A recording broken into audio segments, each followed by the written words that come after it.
अपने गुरु शिव सहित अपने साहब दीदी के चरणों में मेरा प्रणाम है।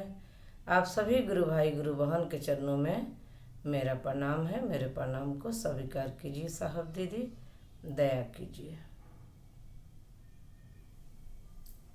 आइए, आज फिर आप लोग से मिलने का मौका मिला है।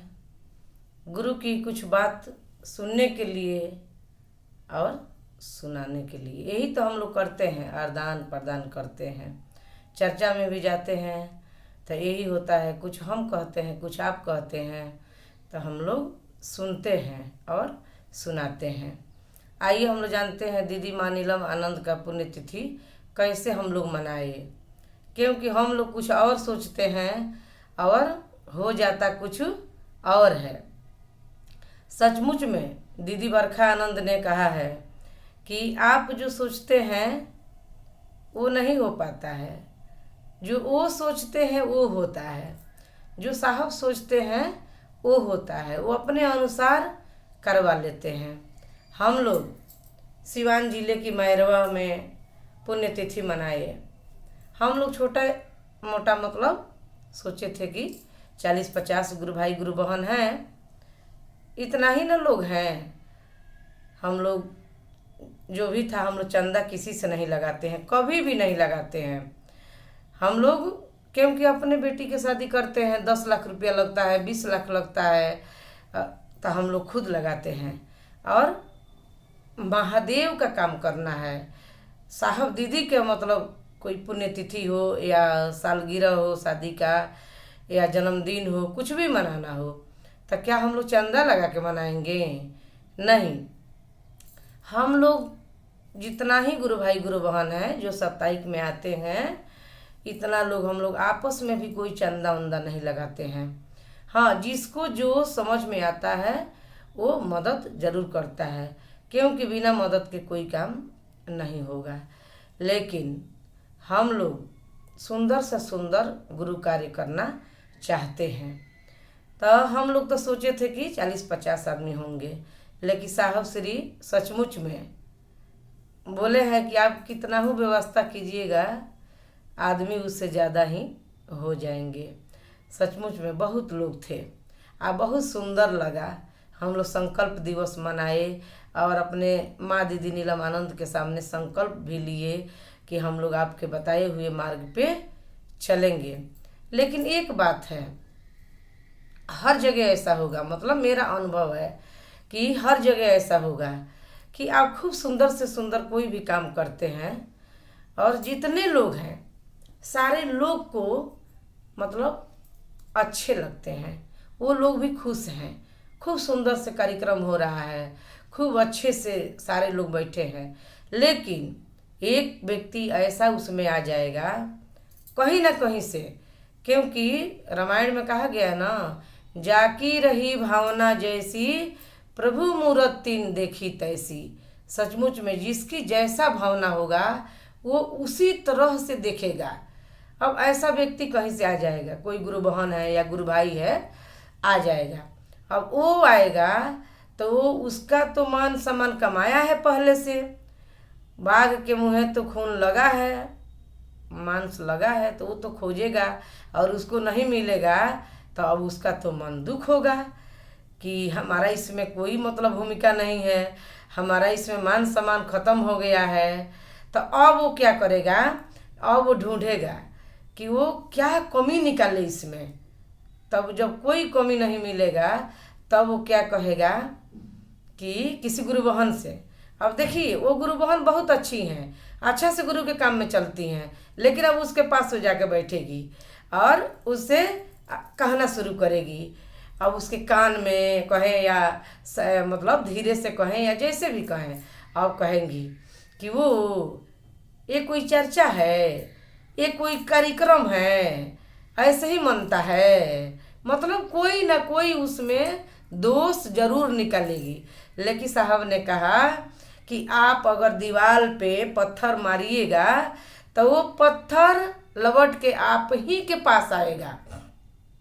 कोरोना में साहब ने कहा ना, जो भी गुरु भाई गुरु बहन सुने होंगे कि जब दुख आता है तो हम लोग कहते हैं कि भगवान हमको दुख दे दिए। हम लोग अपने आप पर नहीं दोष लेते हैं, उस परमात्मा को सौंपते हैं, उनको दोष देते हैं। इसी पे साहब ने कहा कि नहीं भाई साहब, आप अगर समुद्र में चप्पल फेंकिएगा तो वही चप्पल तैर के आपके पास आएगा। तो आप अगर ध्यान रखिएगा कि क्रिया के विपरीत प्रक्रिया होती है, आप जो करते हैं वही रिटर्निंग आपको मिलता है। तो आप इसे सावधान हो जाइएगा कि आप कहीं भी जाइए तो अच्छे से सुनिए, जितना भर हो उतना करिए, लेकिन किसी के बारे में दोष मत निकालिए, नहीं तो वो लौट के आप ही के पास आएगा। ऐसा ना हो जाए कोई मुझसे भूल कि जिसे महादेव भी माफ़ ना कर सके। ऐसा भूल मत कीजिएगा कि जिसको महादेव भी माफ़ ना कर सके। इससे आप सतर्क हो जाइए। और पहले आप क्या किए हैं, व्यापार किए हैं कि पैसा कमाए हैं कि क्या किए हैं, मान सम्मान कमाए, उससे मतलब नहीं है।